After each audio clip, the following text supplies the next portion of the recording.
देखिए, पीएम मोदी के बारे में पूरे दुनिया में तारीफ हो रही है। प्रधानमंत्री नरेंद्र मोदी जी आज ग्लोबल लीडर हैं। पूरी दुनिया की उम्मीद उन पर टिकी है। कई मुल्क के लोग वो उनसे आरजू मिन्नत कर रहे हैं, आग्रह कर रहे हैं कि वो इसमें रोल अदा करें, युद्ध को रुकवाएं। ऐसे भी भारत बुद्ध का देश है, युद्ध का देश नहीं है। और प्रधानमंत्री का ये संदेश पूरी दुनिया के लिए है। तो युद्ध रुके, इसमें भारत एक अहम रोल अदा कर सकता है और कर भी रहा है। टीएमसी ने अपना घोषणा पत्र में बोला महिला सशक्तिकरण करेंगे, घर घर जाकर स्वास्थ्य सेवाएं देने, पक्के मकानों का वादा उन्होंने किया है। देखिए, सब कुछ लुटा के होश में आए तो क्या हुआ? इतने साल से हुकूमत में थी, कुछ नहीं किया। अब जा रहे हैं तो हसीन ख्वाब दिखा रहे हैं। उनके ख्वाबों में कोई आने वाला नहीं है। टीएमसी के राज में पश्चिम बंगाल की जनता के ख्वाब अधूरे रहे और यही वजह है कि हम उम्मीद करते हैं कि इस बार भारतीय जनता पार्टी की हुकूमत आएगी। हम ही सबके उम्मीद पे खड़े उतरेंगे।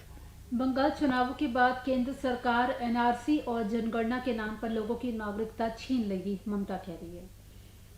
ये पूरी तरह दुष्प्रचार कर रही है ममता बनर्जी। किसी की जो भारतीय नागरिक है उसकी नागरिकता छीनने का सवाल ही नहीं है।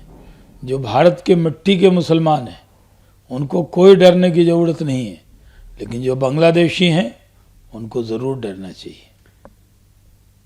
अघोषित राष्ट्रपति शासन लागू वेस्ट बंगाल में, ममता ये भी दावा कर रही है। देखिए, राष्ट्रपति शासन में पूरी तरह सरकार गवर्नर के हाथ में होती है। आज सरकार में ममता जी हैं, लेकिन जब चुनाव का ऐलान होता है तो निष्पक्ष चुनाव कराना ये चुनाव आयोग का फर्ज है, जिम्मेदारी है। चुनाव आयोग अपना फर्ज और जिम्मेदारी निभा रहा है। ममता जी चाहती हैं कि उनके जो पपेट ऑफिसर हैं, जो पालतू ऑफिसर हैं, वही चुनाव कराएं।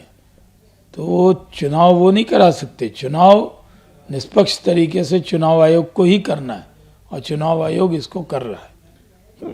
वेस्ट बंगाल चुनाव में कई सीटों के चयन को लेकर बीजेपी कार्यकर्ताओं ने प्रदर्शन शुरू किया है। 255 सीटों के उम्मीदवारों की घोषणा हो चुकी है। अभी रेस्ट होनी है, लेकिन बीजेपी कार्यकर्ता शायद थोड़े अपसेट है, उनके नेता को टिकट नहीं मिला है। देखिए, अब जब पार्टी सरकार में आने वाली है तो अपेक्षा बहुत लोगों की है। सबको मालूम है इस बार भारतीय जनता पार्टी का टिकट जीत की गारंटी है। जिसे मिला टिकट बीजेपी का, उसे विधानसभा का भी टिकट मिल गया। आप ये मान लीजिए कि वो जीतने ही वाले हैं। तो एक एक सीट पर कई उम्मीदवार हैं जिनकी अपेक्षा होगी, लेकिन उनमें से एक बेहतर उम्मीदवार को चुना गया है और सब लोग मिलकर काम करेंगे और बंगाल का चुनाव जीतेंगे। तमिलनाडु को लेकर एआईएडीएमके के बाद बीजेपी गठबंधन पीएमएचएम से बातचीत हुई है।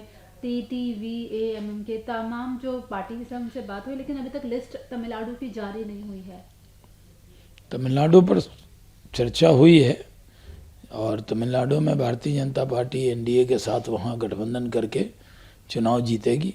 इस बार तमिलनाडु में भी, दक्षिण में भी कमल खिलेगा, इसमें कोई शक की गुंजाइश नहीं है। एनडीए की सरकार बनेगी। असम चुनाव को लेकर एजीपी पार्टी के उम्मीदवारों की लिस्ट पर बहस छिड़ गई है, जिसमें 50% उम्मीदवार बंगाली बोलने वाले मुस्लिम्स है और ये बीजेपी की अलायंस पार्टी है। इसको लेकर भी काफी थोड़ा कॉन्फ्लिक्ट हो रहा है। कोई कॉन्फ्लिक्ट की ज़रूरत नहीं है। पश्चिम बंगाल में और फिर आसाम में सब जगह लिस्ट आ गई है और जो हमारे एलाइज हैं उन्होंने अपनी लिस्ट आसाम में जारी की है। असम गण परिषद की वो अपनी लिस्ट है और वो तय करते हैं, उसमें हम कोई दखल नहीं देते। वीके न्यूज़, राष्ट्र के नाम।